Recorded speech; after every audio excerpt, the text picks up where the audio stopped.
While you're setting that up, Dr. Campbell, just thank you so much for joining us and kicking us off this year. It is always a pleasure to have you with us and to address alumni, especially for the Atlanta chapter, as we are the flagship chapter for the National Alumni Association. So with that, I turn it over to you.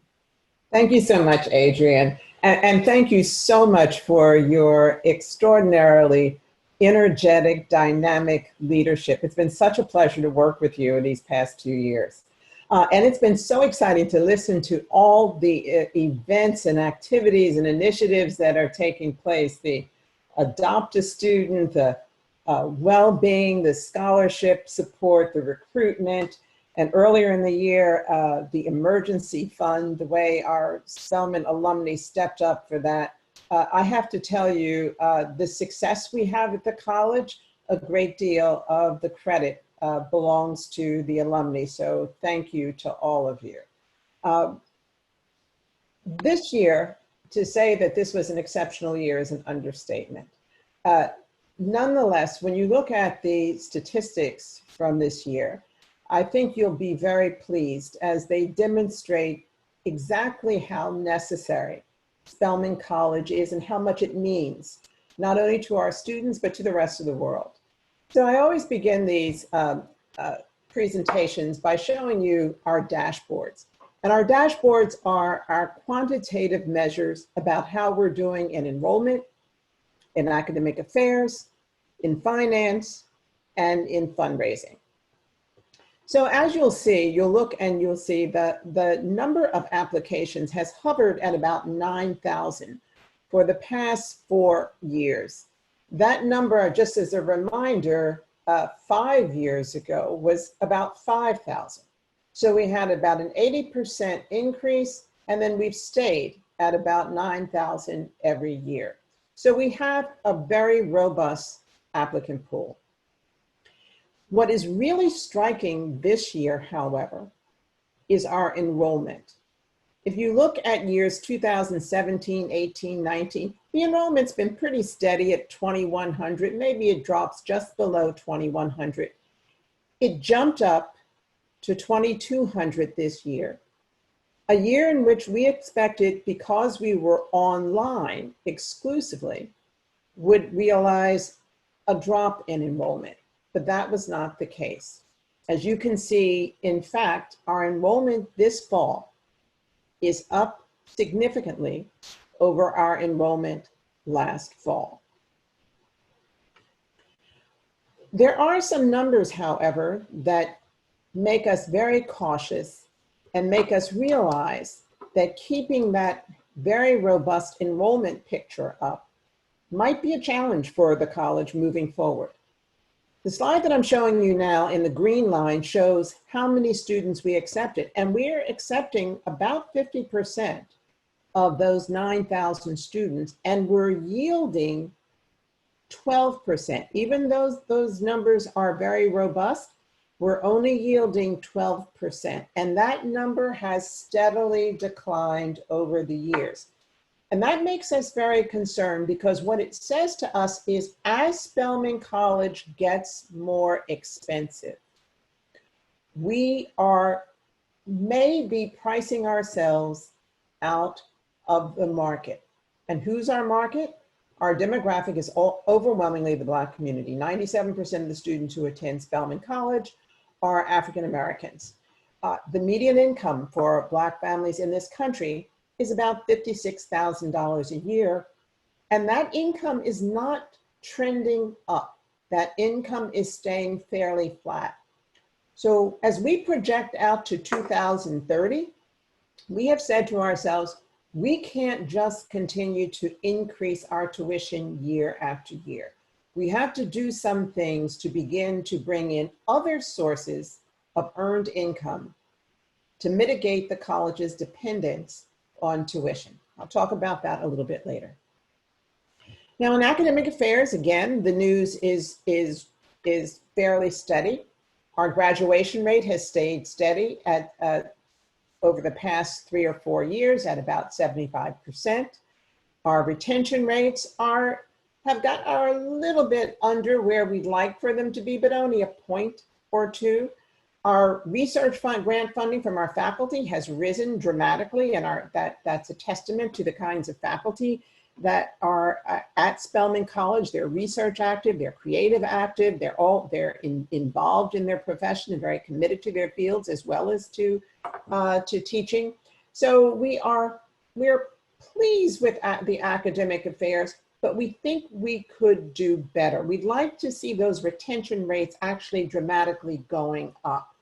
And we know that one of the problems our students face is they do not have the financial resources very often to stay in college and get themselves to the finish line. Our college finances remain strong, although you will see in the slide on operating budget that we had to dramatically cut our budget this year. So it went from $131 million to 114. And how did we do that? The entire campus community has taken furloughs. That is a day, 2 days, 3 days, up to 4 days for the senior team. It means that we had to dramatically cut expenses. We eliminated all travel expenses. We had to really tighten our belt on things like printing, anything that was non-essential. We had to cut, and we had to cut deeply. And why was that? That's because we don't have students living on campus, so we have absolutely no income for room and board. That's literally $10 million that just gets wiped off our balance sheet immediately. Some of you may know that this year we discounted our tuition. So it was really important that our enrollment went up because we had discounted our tuition by 10%. And when you add in the amount that we discounted our fees another 4%. So that was overall, that was a hefty discount for our students this year. Nonetheless, our college finances are still sturdy. Our endowment, as many endowments did, took something of a hit, but not devastating. It went from about 390 million to 377, and we're beginning to recapture some of those losses. Very good news in terms of the plant debt. The debt 5 years ago was almost $100 million. We've gotten that down to 66. That's important because we want that debt to be low so that in the next couple of years we can build and replace some of our residence halls. To do that, we have to borrow. To borrow, our existing debt has to be low. What I'm really very proud of, however, is that years ago the college would balance its budget, which is a very good thing. But we decided about 4 years ago that that wasn't enough. We were going to not only balance our budget, but begin setting money aside for an operating margin, an operating reserve.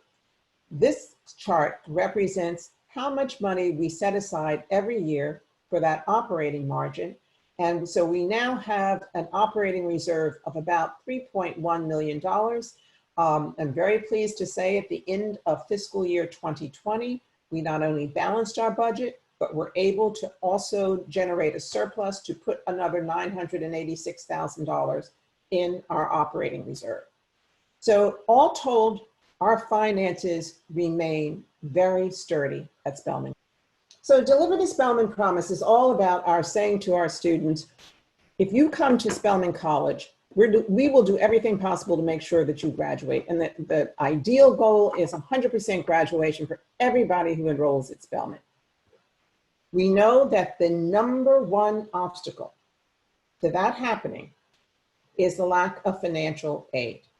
So scholarships is our number one goal in this capital campaign.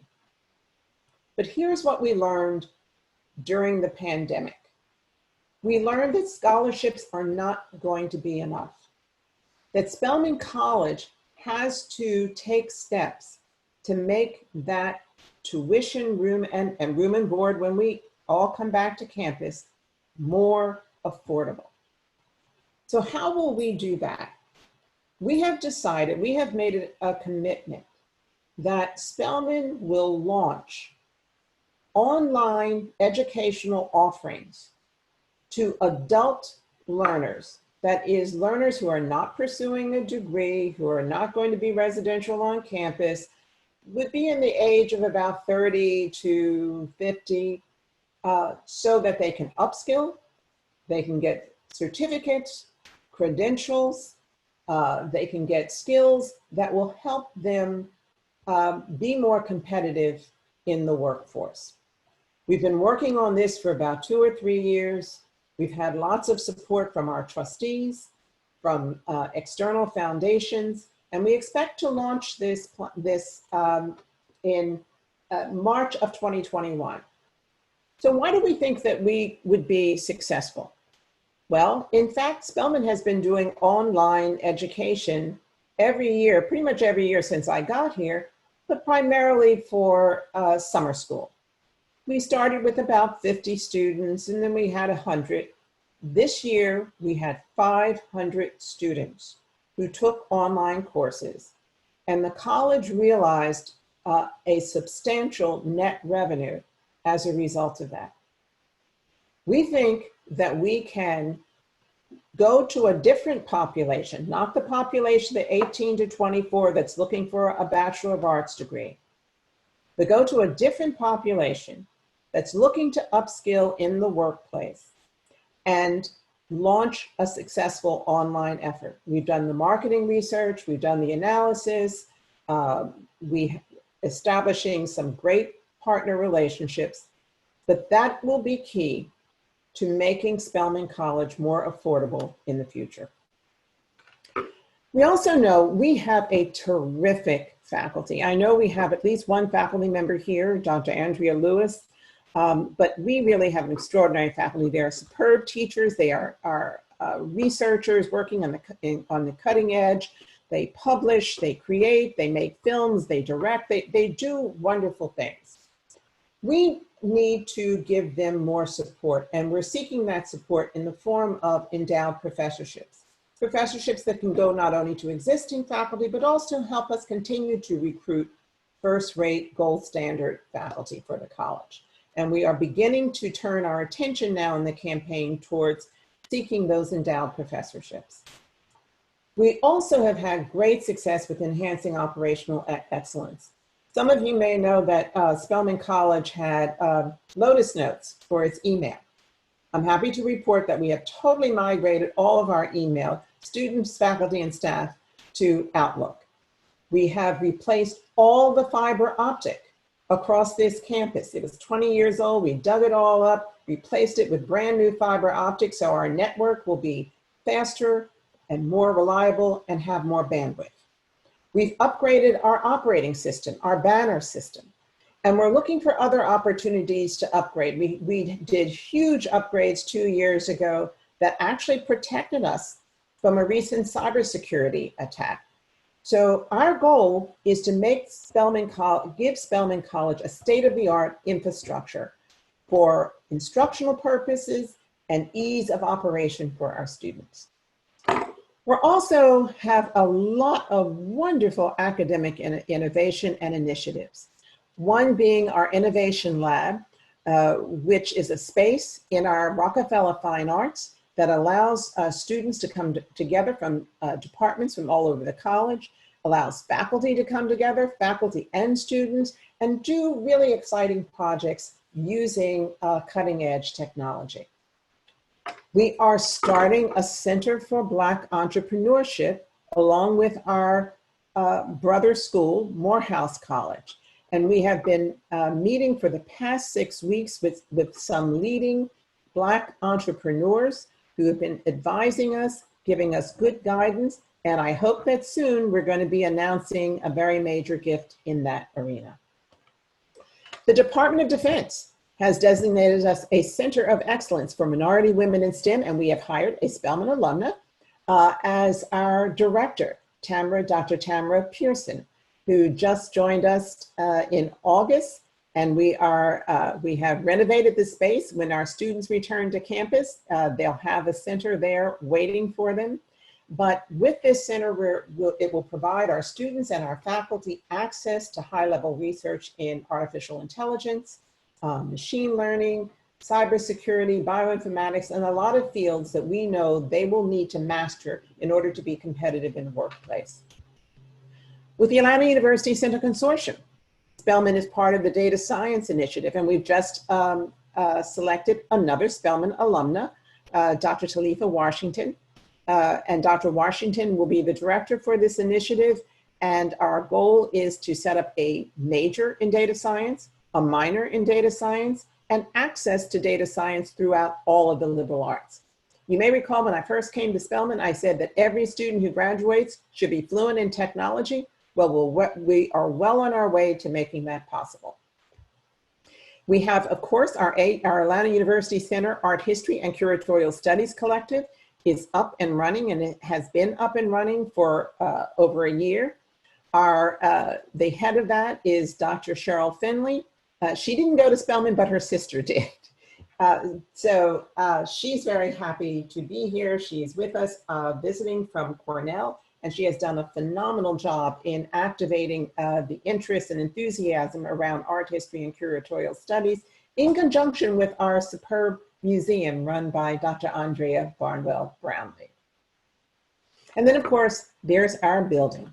We had to press pause on the design and the work on the building in order for us to tend to everything we had to tend to with the COVID outbreak. But we are now back up and running, continuing our fundraising. We're about halfway through the fundraising for the Center for Innovation and the Arts. Our goal is to get back to completing the design in February of next year and having our groundbreaking next year. So that's what's happening at Spelman College. And I will tell you, once again, our students are so appreciative of the time and attention that they get from the alumni. So thank you so much for giving your time and attention. Our students are organizing themselves in groups. They've organized study groups to give each other insights on how to study. They're organizing a Get Out the Vote. They have podcasts. They are just keeping themselves incredibly busy and incredibly attached. Everyone misses the campus, but we really are seeing a great deal of energy and enthusiasm and inventiveness among our students, our faculty, and our staff to keep that sense of community alive. So thank you. I'll take questions if there are questions, Adrian. There are definitely questions, and I just want to start with a round of applause, Dr. Campbell, because it is amazing the work that you have been able to do. The operating margin is up. You've been able to increase enrollment when so many other institutions have declining enrollment, especially as a result of COVID. You know, the fundraising seems to be increasing, and you're tracking above or to that $180 million mark on your way to 250. And then you've talked about how you're actually going to help reduce the cost and make it more affordable for our students. So you've answered probably a lot of questions that people may have had, but I do see a couple coming into the chat. And we also have some that actually came in advance. And so I want to start with, you know, how do we plan to support the mental health of Spelman students who are struggling during this virtual translation? So thank you for that question. And let me say, all of our students are struggling. I've talked to some of our absolutely top students. They're struggling because being at Spelman was their opportunity to start, as they say, that they now have a new verb, adulting. They had started their adulting here. That is their independence from their families. They felt that they were growing.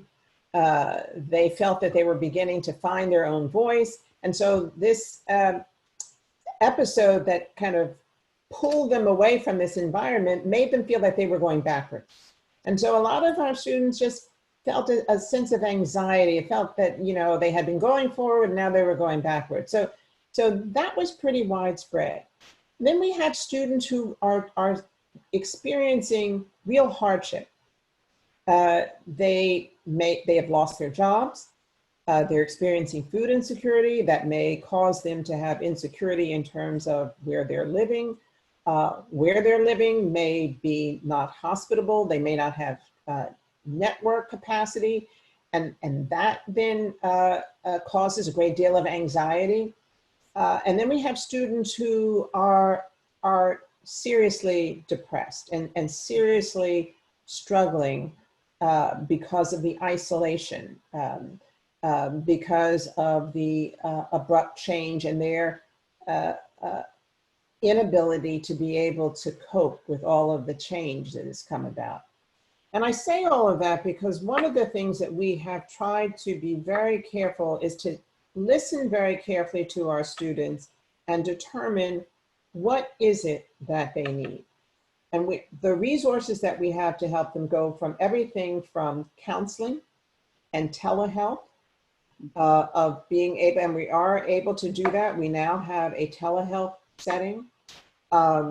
Sometimes our students what they need is they need to help in figuring out how to re-engage with the community. And that's our student affairs and student life groups. We now have small groups.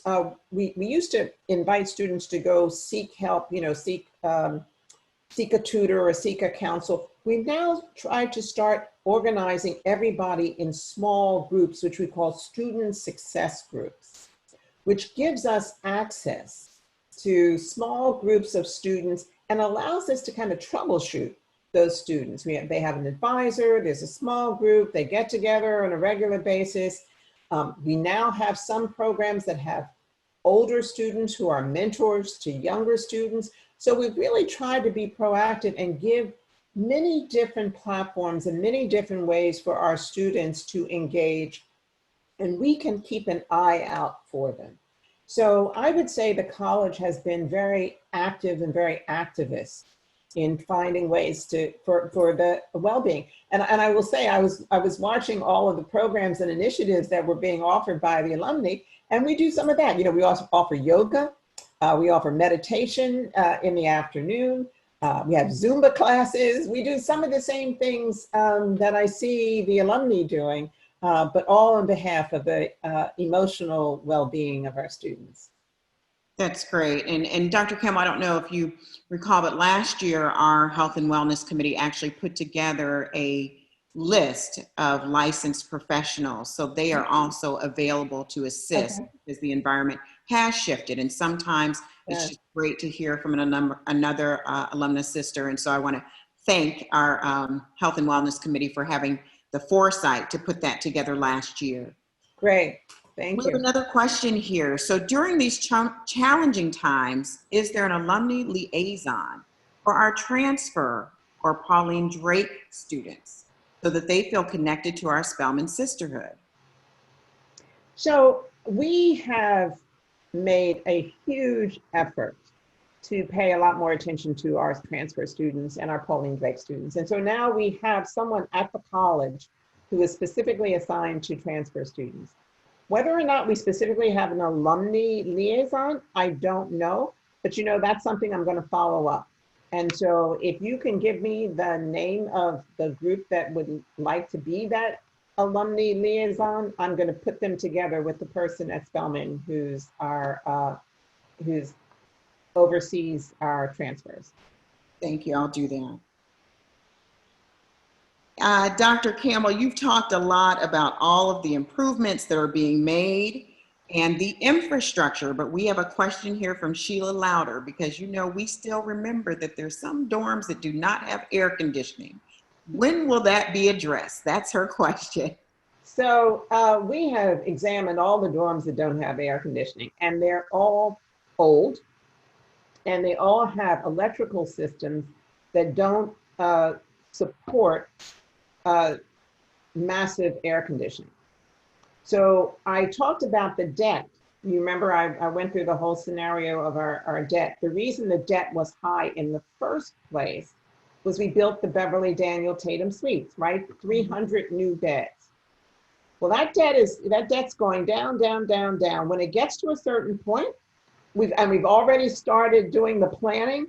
We know where on campus we want to site the new residence halls, we would be ready to build brand new residence halls. We don't think it is worth the investment to put in air conditioning in the old spaces. We think we should just build, like as we did with Beverly Daniel Tatum Suites, build brand new residence halls with amenities and modern services and technology infrastructure to support them. So that's in the planning stages. Okay. We have a question here from Angela Glover, and she would like to know, how will Spelman market itself beyond their certificate online courses to 30 to 50-year-olds in the post-COVID collegiate marketplace? So that's a great question, and that's a key question, and that's the difference between success and not success.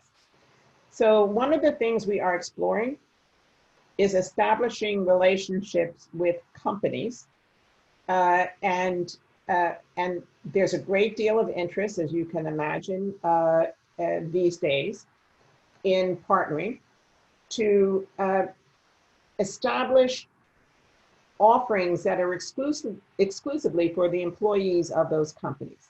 That's one market. We have engaged a firm that is helping us understand where other markets are for us and how we market to them. We don't have it mapped out right now, but we're in the process of doing that. The reason we are so hopeful is that as you look at the market, 40% of the online market is Black women. So we know that we take up a large portion of the market. We know that there's a great appetite for education and upskilling on the part of African American women. And we believe that with the help of really good marketers, we can get our name and our brand out to them. But those are the two initiatives that we have set up to begin thinking about marketing. Fantastic. As you mentioned, 50% of those who enrolled are legacies to Spelman. And as alumni continue to consider Spelman for their daughters, there's a question here that talks about the building time for the Center for Innovation as they consider having their daughters come. And also, will it include a major technology partner as a part of the innovation initiative for that building? So we are looking for technology partners. I won't say that right now we have one, but we certainly have been courting any number of them. The building will take 2 years to build. So if we break ground next year, it's going to be another 2 years before the building is entirely built. Okay, thank you. Another question here from Mary Forbes. How many students are living here in Atlanta that are from out of town? So they actually came back to Atlanta, right? But the campus is not open. So do you have an idea? I don't, but it's interesting you should ask that question, because we do know that, Morehouse School of Medicine opened up residences for their medical students. And something like 100 Spelman students signed up for those residencies. Now, not all of them stayed, but a significant number of them did. And again, I was talking to a group of students yesterday, and I always say, where are you from? And at least 3 of them, there were 10 students on the call, and at least 3 of them said, well, I'm from Jacksonville, but I'm here in Atlanta. Or I'm from Sacramento, but I'm here in Atlanta. So it is a phenomenon that a number of our students who are from elsewhere are living here in Atlanta. And I don't know that number. But it's an interesting phenomenon. We'll do a little more snooping and find out how many. And if they have different needs, Dr. Campbell, you know that we're always willing to assist those students who aren't at home. Yes. And so let us know if there's specifically some things that we should be doing to reach out to those students in particular. Thank you. So there's a question here that addresses study abroad opportunities and how that's been impacted. Do you anticipate the students coming on campus in the spring and semester will be able to resume studying abroad? So one of the huge impediments to study abroad is that if you hold an American passport, you're prohibited from going to certain countries. Right. That's an unpleasant reality for us right now, but that is the case. So we'll have to see if that situation changes. We're ready to launch when it becomes safe to do so, and when countries open their borders to us. Okay, thank you. Dr. Campbell, this question really speaks to the shift in the environment. It seems as though Spelman has executed well, being able to get everyone online. But the question really points to what progress has been made from the student's point of view. Has that been a difficult transition for those students as well as faculty? And if so, how are we addressing those challenges in this new virtual environment? So I think it's challenging for everyone. I think it's challenging for students, for faculty, for staff. And as we had the spring, which was a kind of dress rehearsal for the fall. Mm-hmm. And in the spring, one of the things we realized is that we were going to have to do a lot in terms of offering our faculty additional training so they could feel comfortable with adapting their in-person skills to an online environment. So that was a burden for the faculty, because in fact, it meant they had no summer vacation. They had no summer break. They went from that abrupt transition and spent almost the entire summer in some kind of training session. In addition to that, many of the faculty sat on our task force. I had 50 faculty and staff who participated in the planning for the fall. So all of those folks participated, they got no break. So this has been a bit of a nonstop for faculty and staff. And so what we have said to our senior leadership, to our managers, is be mindful. Make sure the people who are working with you are taking breaks, are taking care of themselves, pay attention to those things that are important in their lives, check in on people. As a community, I believe we've had to be much more intentional about our caring for each other. And the same is true for our students. And the same is true for our student affairs. Our students aren't on campus, but still they now have a new set of responsibilities in terms of checking in, making sure the students are okay. It used to be you could walk around to the residence halls and check on them, but you can't do that now. So that's why these student success groups were so important, because they became the neighborhoods, the digital neighborhoods, so to speak. Right. So yes, it has called on us to think differently about how we extend ourselves to make sure that we are looking out for each other. Dr. Campbell, at the end of the year, when everything began to happen, the emergency fund was established and alumni participated. And this question is really around, because we know the cost of tuition still remains expensive, even with the 10% discount. And so the question is around how can technology, laptops, hotspots be included, especially as students either remain home now or in the future. Can you share the things that were done? Sure. We distributed 200 laptops and tablets. We distributed, I don't know how many, but dozens of hotspots. We continue to do that. We continue to do that not only for students, but we were kind of surprised at the number of faculty who also needed to have equipment, because most of them had been relying on the equipment they had here on campus. So we did a massive upgrade of technology. In an ideal world, I would like to see every student who comes into Spelman receive from Spelman her laptop for the next 4 years. Yes. That would be the ideal. Yes. That technology partner could probably help you get there. There you go.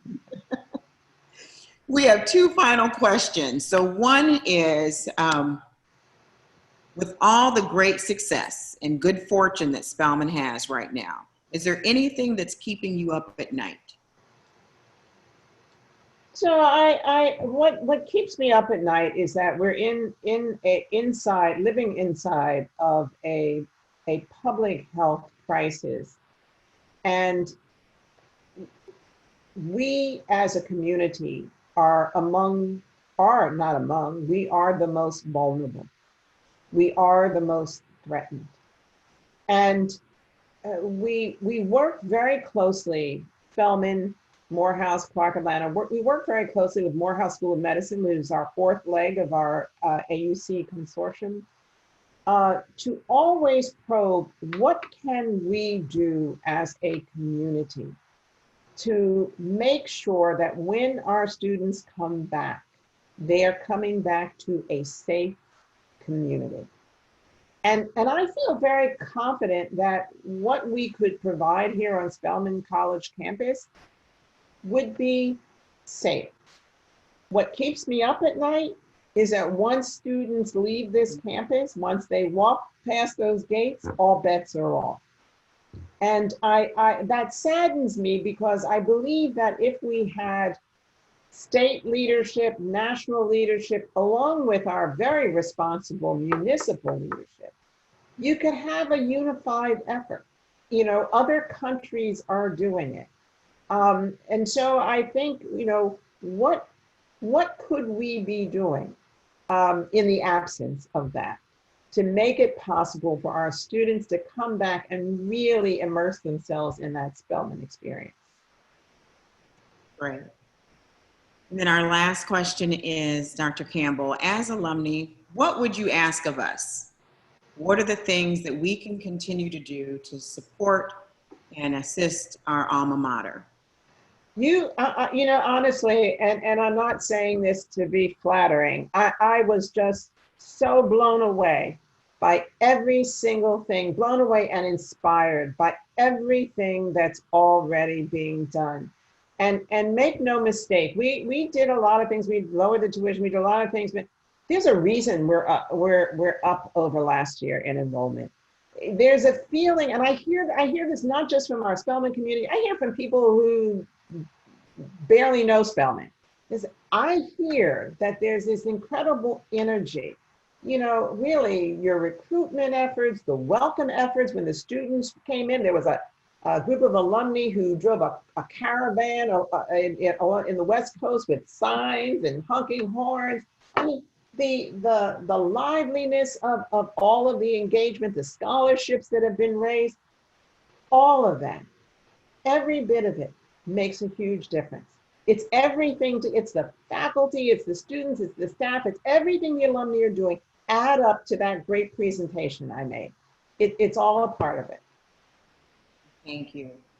We do have one last thing that I won't let sneak by. This actually came in from our president-elect, so I will grant her that. And she's asking, what's the graduation plans for the class of 2020? So we just, we are thinking very much that it will be spring of 2021 before the 2021, yes, the 2021 class. That's what we're thinking, and outdoors. We think that the safest way to have a gathering of any size, it would have to be limited in number. We can't have 10,000 people in a stadium in size. It would have to be outdoors with a limited number, but that's where we're heading right now. Okay, and I would imagine that also would include the reunion classes that ended in 0 and 5 as well. I can't say for sure, but I will certainly let you know when I find out. Okay. Dr. Campbell, this has been wonderful. I know that our alumni appreciate every time that you have the opportunity to speak with us. So thank you so much. And we're going to ask you to stop sharing your screen, and we are Okay, going to thank you. sing the Spelman hymn. Thank you.